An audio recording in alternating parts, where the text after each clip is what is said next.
నేనంటాను, నీ ప్రార్థన దేవుడు వినాలి అన్నా, బలిపీఠం మండించబడాలన్నా, అగ్ని ఆకాశములో నుండి దిగి రావాలంటే నీ ఆత్మీయ జీవితంలో ఒక క్రమం ఉండాలి. నీ భక్తి జీవితంలో ఒక క్రమం ఉండాలి. నీ నడవడిలో ఒక క్రమం ఉండాలి.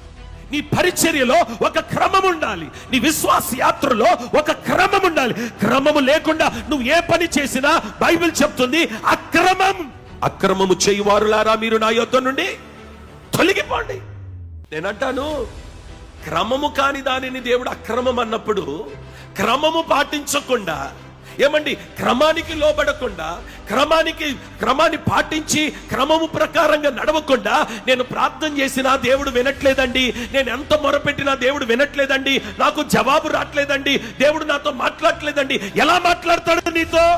ప్రార్థనలో క్రమము లేదు, నీ విశ్వాసంలో క్రమము లేదు, నీ భక్తిలో క్రమము లేదు, బలిపీఠం కట్టే విషయంలో క్రమము లేదు, దేవుని సన్నిధికి వచ్చే విషయంలో క్రమము లేదు. క్రమము లేకుండా నా ప్రార్థన వినయ్యా, నా ప్రార్థన వినయ్యా, నా ప్రార్థన వినయ్యా వినాడు. నీ ప్రార్థన దేవుడు వినాలి అనంటే మొదట బలిపీఠాన్ని క్రమంగా కట్టడము నేర్చుకోవాలి. కర్మేలుకు దేవుడు నిన్ను తీసుకొచ్చిన తర్వాత ఏదియూ పోకుండా దేవుడు కాపాడాలనంటే మొదట బలిపీఠము కర్మేలు మీద క్రమముగా కట్టడము నేర్చుకొందుముగాక.